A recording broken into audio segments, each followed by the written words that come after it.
Bonjour bien-aimés, bonjour peuple de Dieu. Je viens aujourd'hui pour vous parler un peu, pour vous exhorter sur un sujet. Et bien avant, nous allons dire merci à l'Éternel afin que toute la gloire lui revienne. Éternel, mon Dieu, mon roi, Père Tout-Puissant, Dieu d'Abraham, d'Isaac et de Jacob. Papa, je bénis ton nom ce matin, Père, afin que toute ta gloire te revienne et que toi-même tu prennes, Père, possession de mon corps, mon âme, mon esprit, afin que, Père, que toute parole qui sortira de ma bouche vienne de toi. Que gloire te soit rendue. Amen. Bien-aimés, nous allons aller dans le livre de Matthieu, Matthieu 21, verset 12. Et je vais faire la lecture. Jésus entra dans le temple de Dieu. Il chassa tous ceux qui vendaient et qui achetaient dans le temple. Et il renversa la table des changeurs et les sièges des vendeurs de pigeons. Je reprends la lecture. Et Matthieu 21, verset 12, il dit, Jésus entra dans le temple de Dieu. Il chassa tous ceux qui vendaient et qui achetaient dans le temple. Il renversa les tables des changeurs et les sièges des vendeurs de pigeons. Bien aimé, ce verset-là, il me plaît particulièrement parce que ce verset-là, il a beaucoup de sens, vraiment beaucoup de sens. Et l'Esprit de Dieu est clair là-dessus. Imaginez-vous un instant que Jésus vient dans le temple de son Père. Cet endroit-là même qui est sacré, cet endroit-là même qui est fait pour prier, pour intercéder, pour que le peuple de Dieu soit dans la vérité. Cet endroit-là même qui est vraiment sacré, comme je l'ai dit, on ne peut pas venir commercer dans cet endroit-là. On ne peut pas venir vendre dans cet endroit. On ne peut pas venir faire des choses qui n'honorent pas notre Dieu dans cet endroit. On ne peut pas venir faire des échanges, des trocs dans cet endroit. Cet endroit-là, il est vraiment sacré. Mais les gens n'ont pas compris. Et quand Jésus est rentré, Jésus pouvait voir les gens en train de vendre et être indigné et se retourner à la maison pour dire, ok, ce que je vais faire, mon Dieu, je vais prier afin que les personnes qui sont en train de vendre dans le temple là arrêtent de vendre. Ah non, Jésus n'a pas fait ça. Bien aimé, il n'a pas fait ça.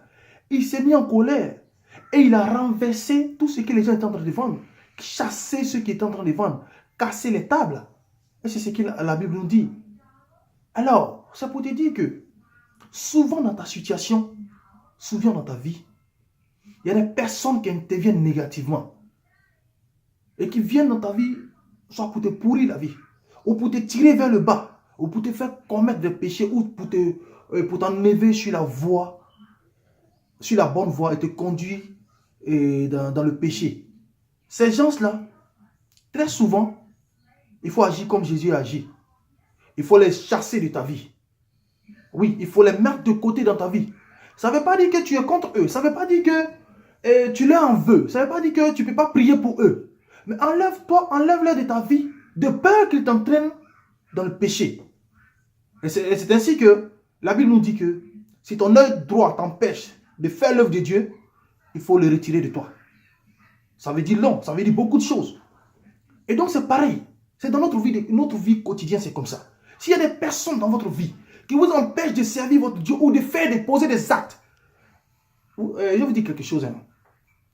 Servir Dieu là, c'est pas comme certains le font ou comme moi je fais, en train de venir peut-être vous parler de Dieu. C'est pas forcément ça.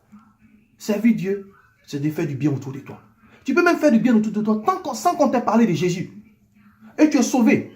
Ça ne veut pas dire que parce que tu n'as pas entendu parler de Jésus que tu ne fais pas l'œuvre de Dieu. Mais Dieu est en nous. Nous sommes à l'image de Dieu.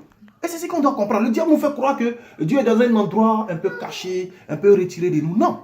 Jésus-Christ est venu sur la croix pour que nous ayons la vie éternelle. Et il nous a réitéré cette confiance-là. Il nous a dit que Dieu vit en nous. Car la Bible dit, Jésus est le Dieu, l'Esprit de Dieu vit en nous. Et nous sommes le temple de l'Esprit de Dieu. Alors, ne pensons pas que c'est ailleurs que Dieu se trouve. Non, c'est juste une parenthèse. Alors, pour revenir au sujet, si quelqu'un dans votre vie vous empêche de faire du bien autour de vous, enlevez-le de la vie, de votre vie. Enlevez-le de votre vie. Chassez-le de votre vie. Sinon, il vous conduira à la mort. Parce que c'est écrit. Oui, bien sûr, c'est écrit. Jésus pouvait laisser les gens dans le temple en train de vendre et aller prier. Et invoquer Dieu pour dire Dieu, chasse-les. Non. Il les a chassés lui-même. Ah oui, il les a chassés lui-même. Et c'était un peu ce que je voulais vous dire aujourd'hui. Que Dieu vous éclaire, mes frères et sœurs. Et que la Bible soit pour vous la lampe qui vous guide. Que Dieu vous éclaire, bien-aimés. Et que soyez affranchis. Et c'était mon message de ce jour-là. Et pour vous dire aussi que chacun de nous est appelé à faire l'œuvre de Dieu. Ne pensez pas qu'il y a des gens seulement qui sont destinés. Non. Dieu nous aime tous. Et il dit que nous sommes pécheurs. Et depuis le ventre de notre mère, nous étions pécheurs. Et c'est lui qui nous a retirés des abîmes, qui nous a fait passer par l'eau et par le feu. Et qui a mis sa grâce en nous afin que nous ayons la vie éternelle. Alors, chacun de nous doit faire l'œuvre de Dieu. C'est-à-dire faire du bien autour de lui. Être en harmonie avec ses frères. Et c'est ce qui est le plus important. Que Dieu vous bénisse. Que ce jour soit un jour de bénédiction pour vous. Souvenez-vous de Christ, qui lui-même ne nous connaissait pas. Et qui a donné sa vie en holocauste pour que nous ayons la vie éternelle. Souvenez-vous de toutes ces personnes qui sont passées avant lui. Qui ont marché dans la volonté de Dieu. Que Dieu vous bénisse tous. Bon week-end à vous.